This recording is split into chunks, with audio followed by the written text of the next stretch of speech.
Vi har valgt at bruge den dynamiske årsplan til at planlægge et undervisningsforløb i parkour.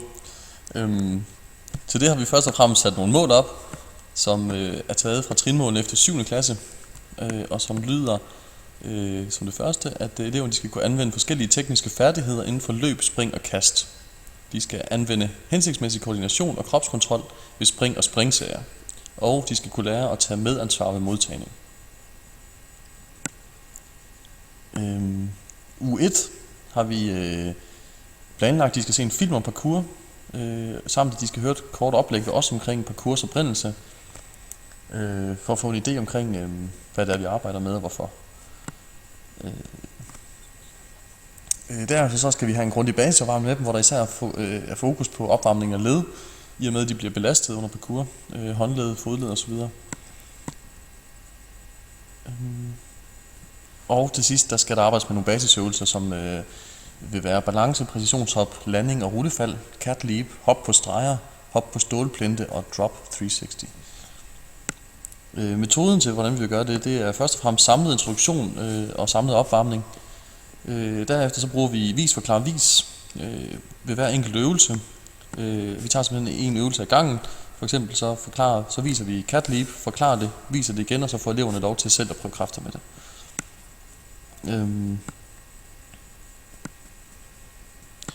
Vi kommer til at fungere mest som hjælper og vejleder undervejs og går rundt og observerer osv. Og det er også det, vi har skrevet ud i evaluering, at det vil være en løbende evaluering, hvor vi går rundt, observerer og hjælper til, hvor det er nødvendigt. I uge 2,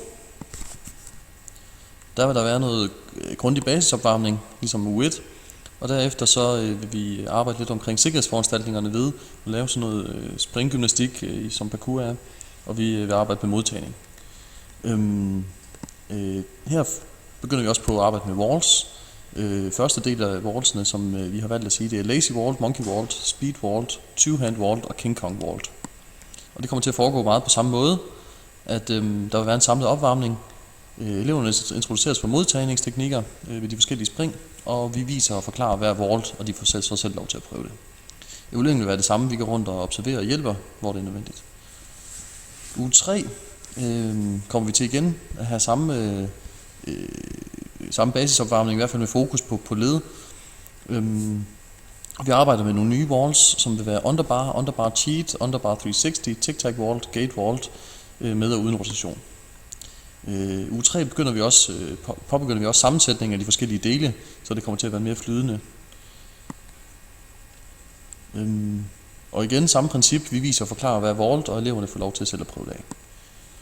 Uge 4, igen opvarmning, fokus på led. Vi giver en introduktion til, hvordan vi vil have de udfører deres parkour performance, som skal ske ugen efter, og de bliver delt ind i grupper og skal selv udarbejde egen parkourbane med de øvelser, de selv ønsker at udføre. Og eleverne står selv for musikvalg og banens udformning også.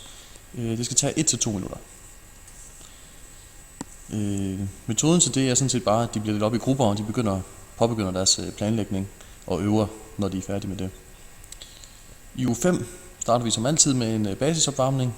Eleverne får så cirka et kvarter til at få detaljerne omkring deres performance på plads, og så skal det vises for de andre.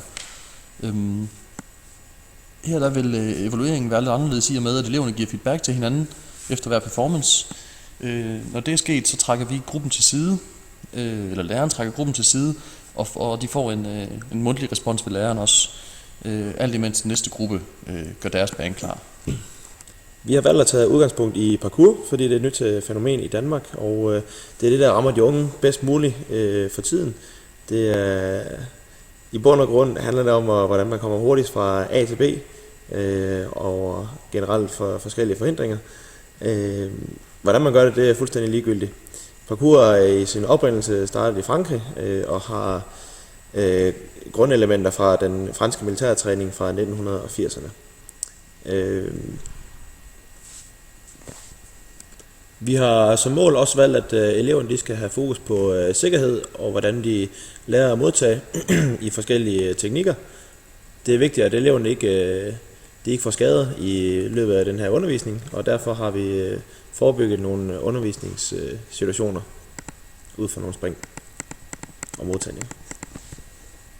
Vi har valgt at udspecificere uge 5, og der starter vi igen med en basisopvarmning, hvor vi har fokus på led, og det skal tage cirka 15 minutter. Vi vil varme leden op ved en hoppesekvens og en svingsekvens. Eleverne har herefter et kvarter til at få detaljerne på plads omkring deres parkour-performance. Herefter starter eleverne på deres parkour-performance, mens de resterende elever og læreren er tilskuere. Vi vil under performance observere, om eleverne opfylder de på forhånd opsatte trinmål. Når en gruppe har opført deres parkour-performance, får de feedback fra de øvrige elever. Herefter trækker vi den enkelte gruppe til side, hvor de får en mundtlig feedback af læreren. Imens det sker, stiller næste gruppe banen klar, så de er klar til at gå på, når feedbacken er overstået. Vi har valgt at starte i det helt basale omkring parkour. De første øvelser, det er som sagt præcisionshop, blandt andet landing og rullefald osv., for at eleverne simpelthen får en idé om, hvad vi har at gøre med og få en god start på forløbet. Derefter går vi videre. Uge 2, uge 3, uge 4, uge 5 bliver så progressivt sværere, og vi får sværere og sværere walls og øvelser på programmet, som de skal forsøge at arbejde med. Og vi slutter så af med, at de skal sætte det hele sammen i en parkour performance, hvor de skal demonstrere deres evner.